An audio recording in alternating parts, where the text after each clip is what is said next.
Welcome to the Road Hogs Radio Network, brought to you by the Roadhogs.com and Road Hogs Motorcycle Magazine. Let's get the show started. Here's your host. Hi, everybody, and welcome to the next installment of Classic Chrome. I'm your host, Buck Carson, and wishing everybody a happy Thanksgiving as we head into the holidays. Hopefully a lot of you are staying warm. I know our featured guest tonight is sitting up in some snow up in Connecticut, New York area, and I'm not quite in such bad shape myself. Down in Texas, we've got a little bit warmer weather. We're looking for a great show tonight, and tonight is actually going to be the start of something new.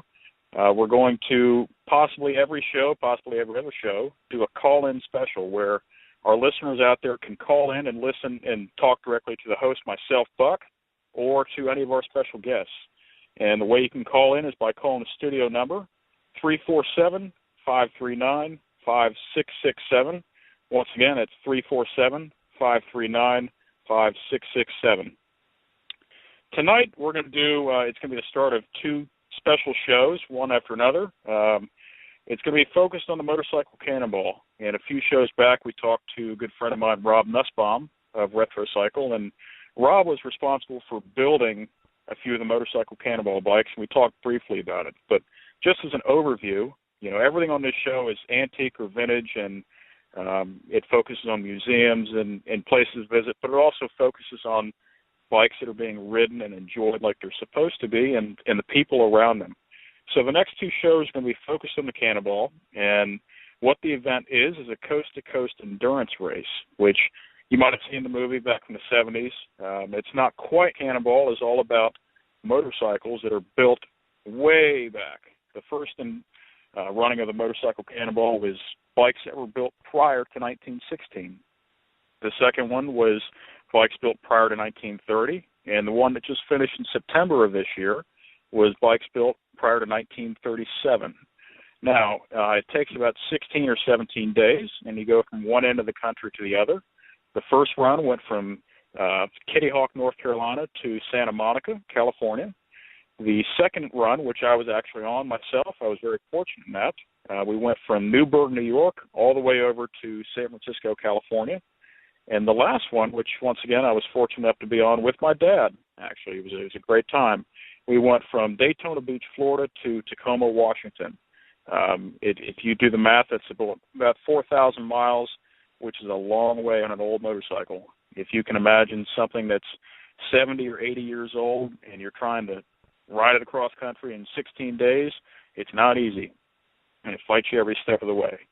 So tonight, our special guest is a good friend of mine out of New York. His name is Steve Cosa, and Steve's got a pretty amazing story for us.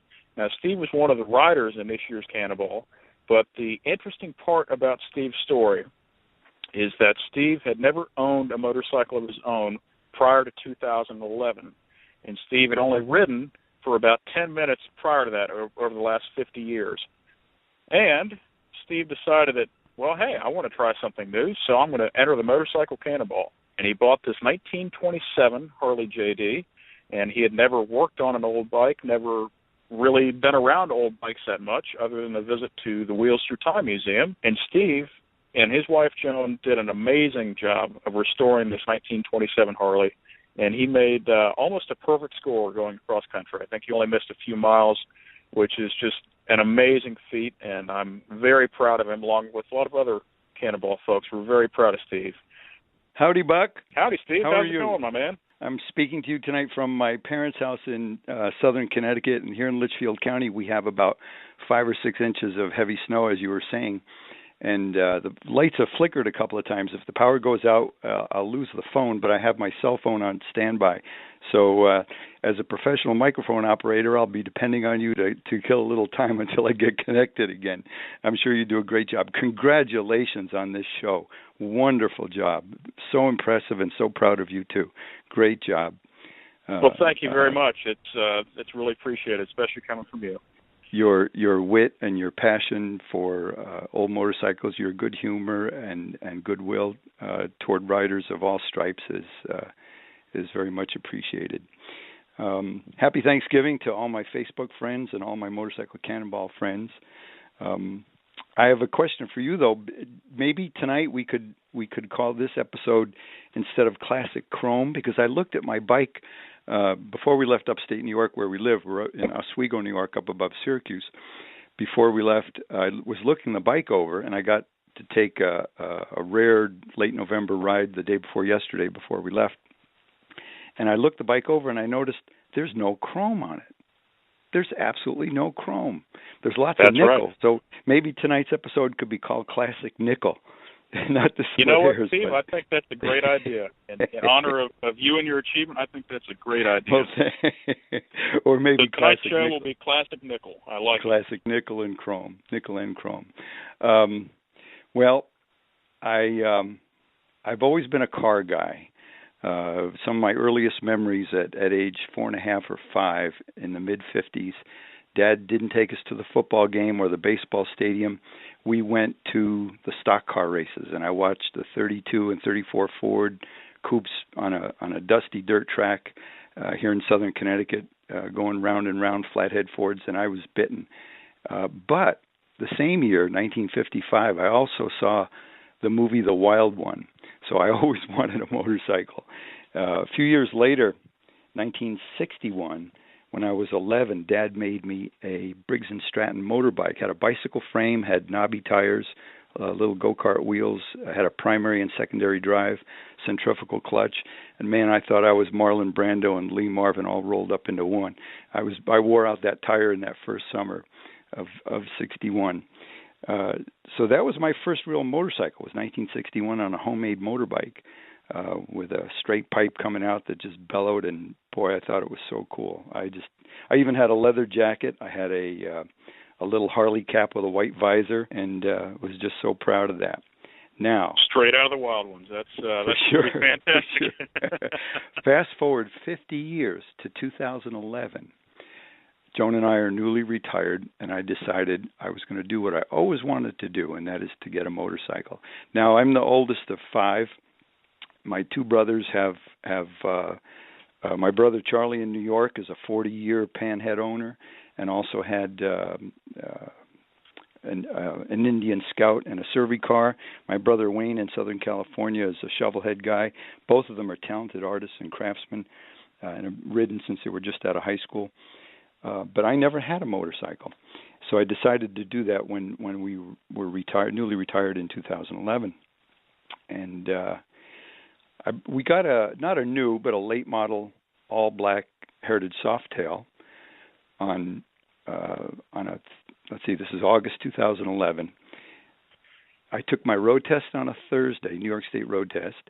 And I had done my 50 hours supervised riding during the summer, did everything according to the book, took my road test, passed it on a Thursday. Friday, we left on a 2,400-mile ride that included Wheels Through Time Museum. And when we were down there, Matt spent 2 hours with us and gave us a personal tour. Dale spent 2 hours with us and gave us a personal tour. And I told him that I was interested in getting an antique motorcycle. Without a moment's hesitation, he said, get a JD. He said, it's like the Model A or the Model T of the motorcycle world. There's lots of literature and new old stock parts, and you'll really enjoy it. And that's when I got bitten. I think I still have the teeth marks on me, but that's when I got bitten. That's too funny. And, for our listeners out there, the Harley JD was essentially the precursor to a big twin flathead motor in the most common sense. They had one overhead valve and one side valve, an overhead intake valve and a side exhaust valve, and it's really cool to watch the valve train on these motorcycles running and working.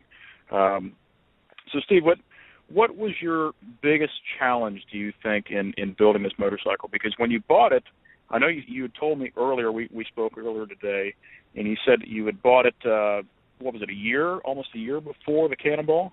Yeah, I bought it at biggest Ole challenge in building it? I bought it at Ole, and biggest challenge. My own ignorance, I'm sure, was the biggest challenge. As I said, I've always been a car guy, Model T Ford, Model A Ford, several flathead V8 Fords, and we've always done all our own work at home. I don't claim to be an expert, but we've sure had a lot of fun. I do all my own mechanical work, engine assembly, sheet metal, paint, upholstery. Joan and I have done everything in a little 2-car garage, and we've had an awful lot of fun. So I bought this project bike a bits of bike, bits of this, bits of that. And that was the joke. Hey, mister, what kind of motorcycle is that? Well, son, that's a 1920 blank Bitsa. What's a Bitsa? Well, son, bits of this and bits of that. And that's what it was. And, I always looked at motorcycles, especially vintage ones, and I thought, well, how hard could it be? It's a lot less real estate. There's only two wheels. There's no upholstery to speak of. There's no glass, minimal wiring. How hard could it be? Well, I didn't know what I didn't know. So that was the biggest obstacle. And we started just by disassembling everything. I sandblasted everything and started from there, just taking inventory. Well, of course, the as many listeners probably know, the JD is a blind bore of the cylinders. It does not have removable cylinder heads. So that was one of the few things that I farmed out, was the machining of the cylinders, the balancing of the flywheels, and the machining of the transmission. But otherwise, we did everything else at home. Let's see, sandblasting, welding, brazing, soldering. I did all the fin repair. That was a lot of fun. Engine assembly, wheel building and truing. I taught myself how to build and lace wheels and how to true them by watching YouTube. And, that's right. I remember on the Cannonball, you told me a lot of your skills came from watching YouTube videos. Is that something you've learned in the past on cars, or it's always been interesting to me talking to you and learning about the build of your bike. Where did you get all these skills for welding and brazing? Because there's a lot of people out there that say, man, this is cool. I'd love to do this, what Steve did, and I think it's a great idea, and I could do it, but I don't know how to do it. Where do I learn how to weld and braze and build these motors and do the wiring? How did that really come about for you? Well, I was a high school industrial arts technology teacher. I taught for 36 years. When I was 21, I remember going to a vocational counselor in Mount Vernon, New York, and he said to me, "What do you want to be?" And I said, "Well, I'd like to be a teacher." I'd had a lot of good teachers in Brewster, New York, where I grew up, and I didn't know what I wanted to teach, but I knew I wanted to be a teacher. And he said to me, "Well, what do you like to do in your spare time?" I said, "Oh, well, I like to take things apart and put them back together and grind and make sparks and fix stuff." And he said, "Well, why don't you combine the two things and look into industrial arts?" And it was a program at Oswego, New York, which is where we ultimately made our home. And then I taught in the central New York area for 36 years. So, the old saw in teaching is, if you really want to learn something, then teach it to somebody. And so I just developed those skills. Some were from college and some were self-taught, but just practice. And again, I don't claim to be any kind of expert or master of anything, but I'll try just about anything. We did, as I say, our own nickel plating, parkerizing, paint, pinstriping. I always wanted to try pinstriping. I went to the auto body supply and bought a couple of pinstriping swords or brushes and some one-shot lettering enamel and just practiced. And I could not have built this bike without the help of my wife, Joan. Absolutely. She did all the sanding on the sheet metal. She did all the spot putty and sanding on the pitted handlebars. A lot of things were pitted, and after I sandblasted them, she did the spot putty. I did the priming. She did the spot putty and the wet sanding, and did a beautiful job. It's important to have a good partner like that. So choose Absolutely. Carefully, young buck. Choose carefully. Now, something else I remember. You kind of posted the entire progress of the bike as it was being built and progress of your entire Cannonball preparations, which, for those of you out there who are thinking about the Cannonball and trying to learn more about it, not only do you have to prepare yourself and your motorcycle, but you have to prepare a truck or a trailer. Where are you going to be able to work on this thing at night? Because inevitably it's going to break going across country, no matter how well it's prepared. So I remember watching your bike come together, and you were also posting things that, we're doing this for the truck, we're doing this for the trailer. Your wife, didn't Joan do pretty much everything inside that trailer? She did. I tried to post something at least every night, once a day, or at the end of the workday while I was putting the bike together. And Actually, we didn't start the bike until September 2013. I had committed to the Cannonball back in May, but we didn't start work on it. I had some other projects I had to finish up, a couple of car projects and an engine, and we didn't start until September 1st. Excuse me. So I tried to post something every night, even if it was just something short and at least one picture.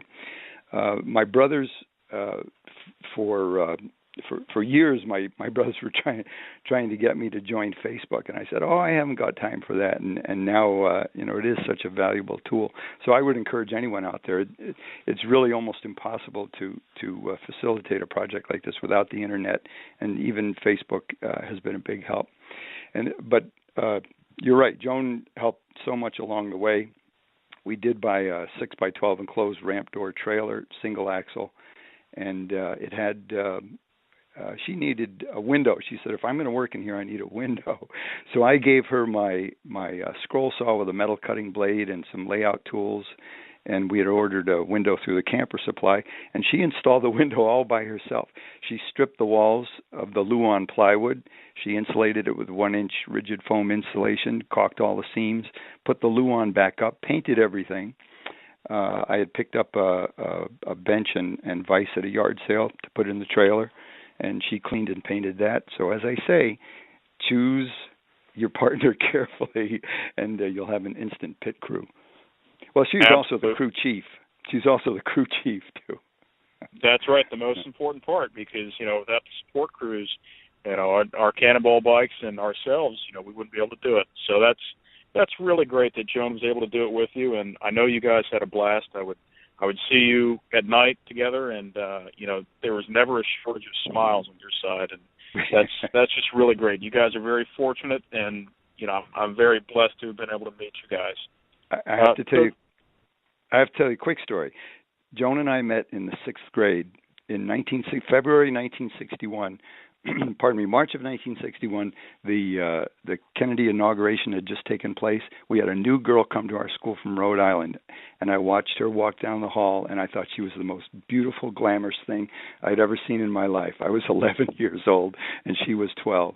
Of course, I didn't have the nerve to speak to her until 9th grade. I didn't have the nerve to ask her to the prom until 12th grade. But 5 years out of high school, we were married. We have 30-year-old adult twin daughters, and she's just been an invaluable partner. She's also the crew chief, as I say. I have to keep reminding myself of that. She's the crew chief. That's right. That's right. So now that we've kind of talked about building your bike, and you basically went through every aspect of the bike. Tell me about your experience on the Cannonball, because a lot of people have different experiences. For some, it's a cakewalk. For others, it's a huge challenge. Every single day, it's something new and it's breaking, and it's frustrating because you go through the Cannonball and it's 16 or 17 days of just nonstop action. You ride all day. You come in, and for the most part, pretty much everybody in the parking lots at night it's the rider and the crew that are working on it, not just I'm going to give it to my paid mechanics and you guys take off with it. So it's very exhausting, and it's a big ordeal. So tell me some of your favorite experiences from the Cannonball, your favorite memories. Basically, just give me the rundown of the number 2 Cannonball experience for Team Cosa. Well, where to begin? It was the event of a lifetime. I rank it up there with our marriage and the birth of our children. It was just absolutely amazing. I remember hearing Jim Petty on one of the videos saying, "How lucky am I to see all this beautiful scenery on a 1927 Indian," I believe was writing, and just I never forgot for a moment how fortunate I was. When we arrived at Daytona, the teams were just arriving, and right away I realized this event was as much about people as it is about the machines, as much about the scenery as it is about the machines. The scenery of our beautiful country. We met so many wonderful people who I continue to be in touch with, and just the intensity of the event. The physical demand of it, the excitement of it makes you bond with other people instantly.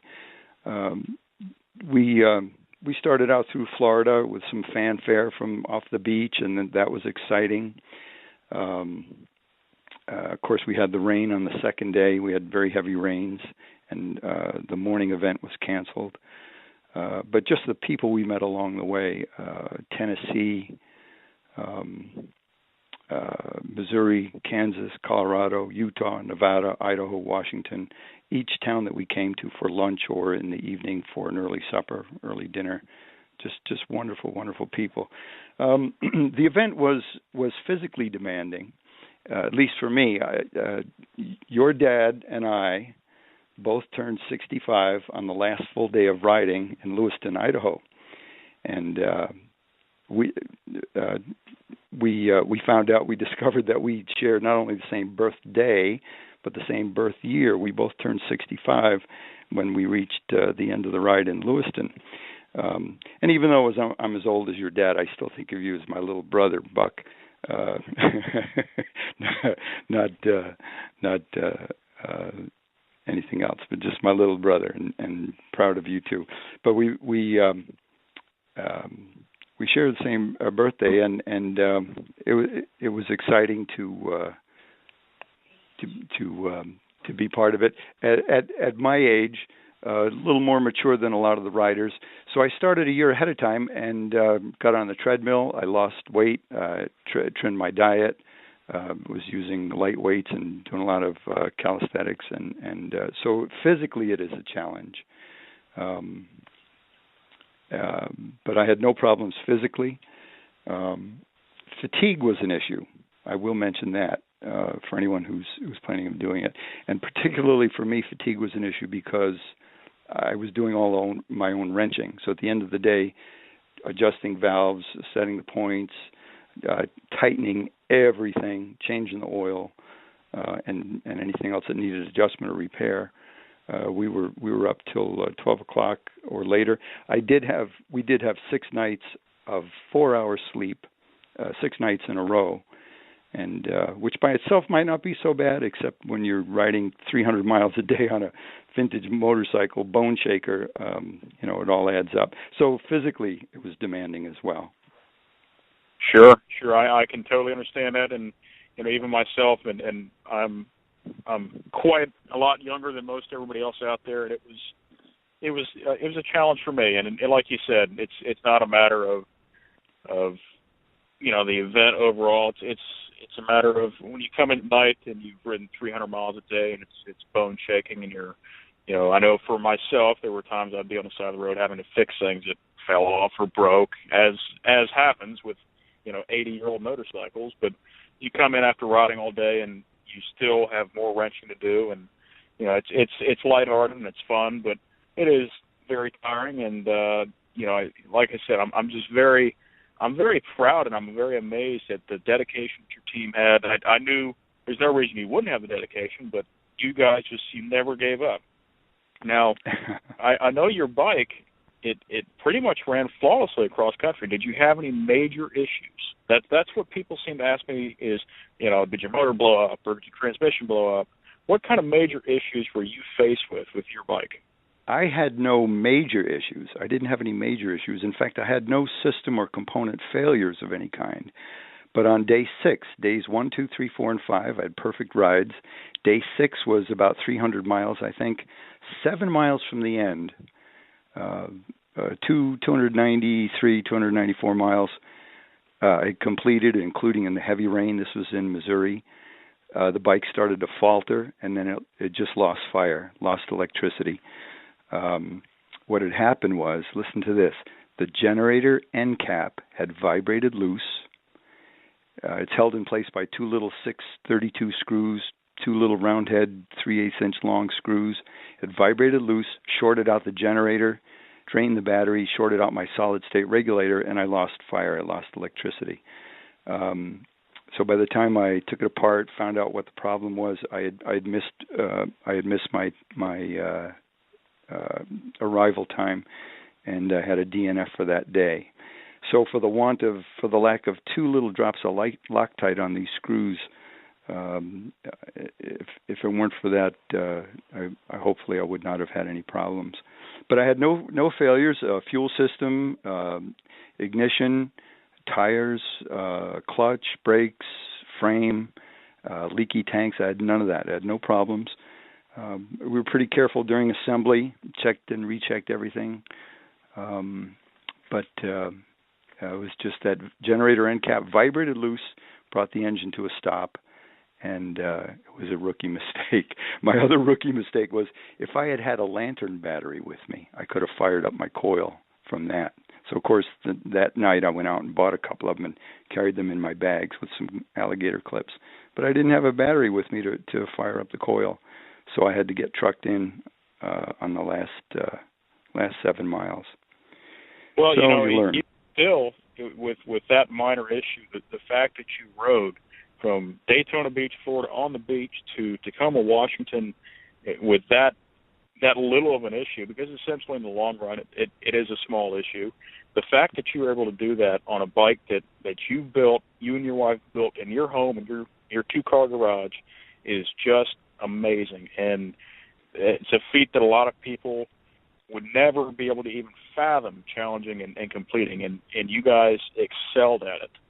So I guess my next question to you would be, if somebody were to come up to you and say, hey, I want to enter this event, and I want to do it, and, the official announcement of the next event, by the way, folks, has not been released yet.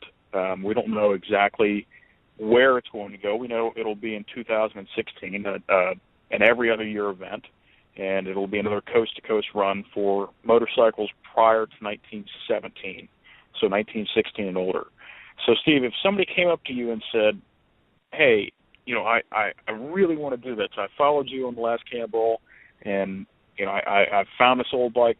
What would be your best bit of advice for either building the bike or, preparing yourself mentally, physically, whatever? What would you tell somebody for that kind of situation? I would tell them to be prepared for it to become a full-time job. And sure. So you need to make whatever other adjustments in your life. Now, I'm retired at this stage in my life. This was a stretch for us. I don't have deep pockets. I'm not a rich man. This was a real stretch for us financially. But I was able to cut costs by doing most everything myself. So I would encourage them to be prepared to be totally dedicated, as you have to be in almost any kind of motorsports. To be successful, you have to be dedicated and you have to be careful. Careful with your machine when you assemble it. Careful when you ride it. I should add also, you were asking one of the biggest challenges is a priority that I never let go of for a moment was to be safe on the entire ride.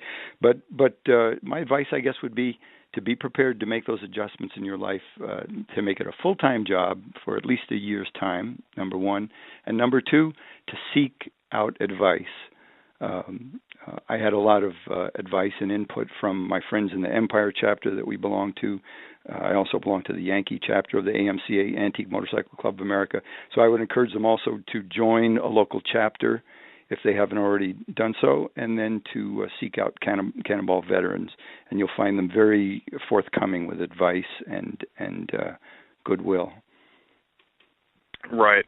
And, I always like to tell people in lighthearted fashion when they ask me, what advice can you give me on entering this? I always tell them, well, the best trick to doing the Cannonball is that you have to be about 89% sane, and the rest of it, just kind of let it fall how it goes.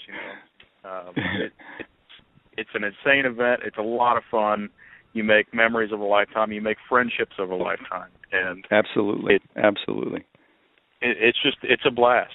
Now, I guess we're going to try and move into our next segment. I'm going to bring in our studio manager, Chi. Chi, do we have any callers on the line? If not, this is the first time we're trying it out. So if not, that's okay. And if so, fantastic. No, you don't have any callers at this time, Buck. We encourage everybody that's listening in to call in. That phone number is 347-539-5667.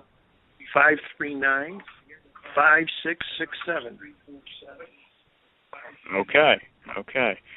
Well, like you said, folks, this is our first time trying it out, so We welcome all callers with any kind of questions for either Steve or myself, and we're going to try and make this an event with every show where people can call in and ask questions. So, Steve, continuing on to talk about Cannonball, are you planning on doing the next event? We have a caller here from area code 870. Caller, you're on the air. Welcome to Classic Chrome. Who are we speaking with? This is the redneck dentiste extraordinaire from Cosa. Mr. Scott Bird. Ladies and gentlemen, this is Scott Bird from Arkadelphia, Arkansas. He rode with us on the 2014 Motorcycle Cannonball, and he was on the 1936 Harley. Now, I'm not going to give away all the special stories because Scott's going to be one of our guests next week with another Cannonball competitor, and we're going to continue our Cannonball theme over the next two shows. But Scott, welcome aboard. You got any questions for Steve or myself? Yes, actually I do. Rumor has it that Steve is considering riding in the 2016 Cannonball as well, and I just wanted to see if there was any confirmation on that. Howdy, Scott. Well, is that you? Can you hear me? It is. How are you doing, Steve? Well, how y'all doing? Oh, that confirms my next rumor that you had picked up some Southern dialect along the way. Well, I want to be able to converse in your native language so we can understand each other. Happy Thanksgiving, my friend. How are you? Oh, happy Thanksgiving to you as well. We're doing great. I'm sitting here by the campfire with my beautiful wife, and just like I said, rumor has it you're considering the 2016 Cannonball, and I wanted to confirm that. I just saw on Facebook tonight that you're at the campfire, and you're out camping. Going to fry a turkey tomorrow at the campsite. How wonderful! How nice! Good for you. Well, the answer is yes. I have a 15-frame motor and transmission, and back into the madness again. I have to do this while I'm young and wiry. That's right. Steve's only 25, you know. Joan's laughing. Joan's over here laughing. Yes. As soon as Lonnie posted there might be a possibility of it, I fired a message right back to him. Include us. We're in. We're looking forward to it. So the answer is yes, and I hope to see you too. That's awesome. I am working on a project on my own. And I heard your voice, and my wife immediately brought up a picture of you in that wonderful little cap that you wore, which brought a smile to my face. And I said, I have to call my buddies. Well, I got to tell you that my daughter sewed that cap for me from a 1914 pattern. She did one in cotton for warm weather wear and one in wool for a little bit colder. So that was I'll be wearing those again on the 15. That's awesome. That's awesome. I won't keep y'all anymore. I just wanted to confirm the rumor. It's great to hear your voice again. And, Buck, I want to echo his sentiments on choose wisely, my friend. Absolutely. Scott, thanks for calling in, and we'll be talking to you next week on the show. Thank you. Happy Thanksgiving, guys. Happy Thanksgiving. Happy Thanksgiving. All right. Well, that's good to hear, Steve, that you have actually decided to go ahead and do it with us. We're looking forward to the next event. What do you think you're? Go ahead. I think there was an inside joke there, but I'm going to let it pass. Yeah, there might have been an inside joke or two there. So, what do you think your first task is going to be in building this bike? Have you set out a timetable or anything like that for the next Motorcycle Cannonball? Well, just locating good usable parts. This is a whole other ball game. Doing pre-World War I machines, and which is what I really wanted to get involved in 2010, 2011 when I first cast an eye toward antique motorcycles. I was really looking at the skinny-tired, skinny-fendered machines and just salivating over them. Man, they are so cool. That's really what I wanted. Of course, then the prices scared me away. But now that I've been able to get into it slowly with this JD and well, maybe not so slowly, but get into it and get some experience with this JD, I'm ready to go after the earlier machines. just finding good usable parts that I can afford, and I don't mind repairing things and building things up with a weld and grinding and doing whatever I need to do. And then of course reproduction parts are available, but they always need a little fitting and trimming and fussing here and there. So sure. So we'll be doing that. So now let me ask you this: with the bike that you're planning on building, a lot of people ask me and other cannonballers, if you do the event, how specific does the bike have to be? If it's pre-1930 for the regulations, how specific does it have to be? And basically, what I always tell people is that as long as the motor and drivetrain of the bike are relative to the era, you could technically build a whole new frame for it. Modern safety updates like going from clincher tires with no beaded edge to beaded edge center rim tires for safety. There's a lot of upgrades you can do. So on this bike you're thinking about building, what kind of updates or upgrades or things like that of that nature are you thinking about, if anything, at this point? Well, my general plan is to make a pretty stock machine. I think the only changes we'll be making will be I'm looking to build a magneto fired machine with drop center rims. I'll be using the largest drop center rims that I can find. I will not use the clinchers. I have clinchers on my Model T Ford, and in fact, Joan is my wheelwright. She built the wheels. They're ash spokes with a round tenon that fit into the felloe. She built the wheels, the steel clincher rims. I mounted the tires, and we've driven all up and down the Northeast with this Model T Ford, and gone vintage camping with it. We built a vintage style camper, and I've never had a problem with the wheels and tires that we've assembled. So when I first built the JD, I was thinking of going with clincher rims. And saying to a friend of mine, I never had any trouble with the Model T, and he pointed out, well, you've got 4 of those. You've got one on each corner. If you have a problem with a clincher on the motorcycle, you've got one in front and one in back, and you certainly don't want to have trouble with that front one. So we'll be using drop center rims, but other than that, I'm not planning on making too many changes. The only changes I had on the JD were 27 was the last Harley with no front brake, and I did add a 28 front brake to it. So I added a front brake. I had a solid state voltage regulator and a lithium 6-volt battery, a very lightweight battery. Other than that, there were no real change, no substantial changes. A couple of cosmetic changes. The bars were black instead of green, the handlebars, and the rims were black instead of green, but very minor. I wanted a very stock-looking machine, and that's what we built. And I think I'll do the same in 16 if everything falls into place. Well, very cool. Well, Steve, we're getting close to our time, and I've really enjoyed having you on the show tonight. It's been a blast talking Cannonball with you and hearing about your story and your experience of the event prior, during, and after. And I can't thank you enough. All my best to you and Joan for the happy Thanksgiving holiday season coming up, and I hope the guys are doing well.